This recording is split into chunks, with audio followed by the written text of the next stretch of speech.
interesting. Yeah, holds you pretty well. Yeah. So will this handle a little differently than the? Yes. So this is going to be drive. Yeah, this is going to be rear wheel drive. So whenever you take corners and stuff like that, kind of be easy on the gas, because I've seen a lot of people get too much gas. Yeah. That's why we have to put people in sport mode. A lot of people want to go into race mode, but like the traction control turns off, and people have a hard time with, you know, like 430 horsepower. So well, imagine the Viper. Yeah, imagine the Viper, it's 680 horsepower that we have. That's my favorite car, but that's a hard one to handle. But like the smoother you are in the Viper, the more it will reward you with, like, you know, speed and stuff like that. Because a lot of people will save the Viper for the last. Yeah, we'll go up a little bit and we'll make another stop. A lot of people will save the Viper for last, but it's such a hard car to drive because it's so, you know, like it's so loud, so much power, everything, and they usually go slower, even if it's, you know, their last car, but they have like the funnest time ever just because it's so raw. You know, people like feeling like they're about to be killed. I had thought about it and I was like, yeah, that's a lot. That's a lot of car to handle. It's a lot. Yeah, if you come back though, I highly recommend the Viper because it's a beast. I love it. I'm sure once you got a little comfortable, it'd be a lot of fun. Yeah, yeah. And even if it's just cruising around, it's crazy. Like you come off the straightaway, and like once it goes over like 4,000 RPM, you can't hear anything. Like it's just a huge hum, and like that's why I have to do hand signals because people can't hear me in the Viper. So it's ridiculous. Well, sweet, we're clear to go. So whenever you're ready, just kind of stick to that same line. Definitely kind of take a little bit more of a warm-up lap with this car, but we'll do just fine. Just listen to me. So a little bit more speed right here. And then you want to keep a steady speed in the corners. Like right here, you just want to keep a steady speed inside all the way, and then back to that right side. Nice. Brake right here. Release, and then inside, and accelerate all the way back out.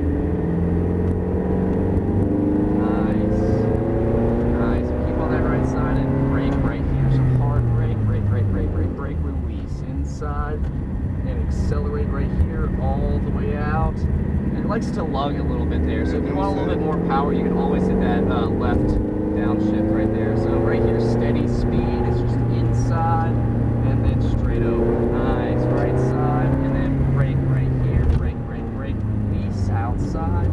Nice. Start to turn in right here, hit that inside cone, and then accelerate all the way back out to that other orange cone right there. Nice. Right side, and brake right here, brake, and release outside, inside, and accelerate out right here. Good job. Just the whole track, inside, and accelerate all the way back out. Nice.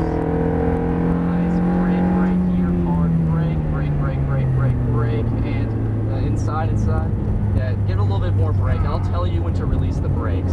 So just keep on the brakes, because like what you're kind of doing is you're braking then releasing a little bit, and you're kind of coming at it too fast. So just brake, I'll tell you when to release. So brake, release inside, and all the way out now. Nice job. Brake right here, brake inside. Yeah, you gotta brake just a little bit harder. Accelerate all the way out. So I'm not on the brakes hard enough? Yeah, you gotta be on the brakes a little bit harder. Like really be hard on those brakes. So inside, straight over, back to that right side, and brake right here. Brake, release, outside. A little bit more speed now, so just inside. Nice, just keep it smooth. And accelerate out right here. Nice job. And brake, release, outside. Back to the inside. Nice. And accelerate. Nice.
bit, it's kind of like a double apex. You don't want to keep on the curving all the way through. You just have to hit one, come around hit the other.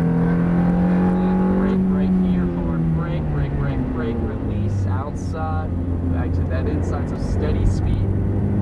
And now accelerate out. Go, so inside, and accelerate out right here.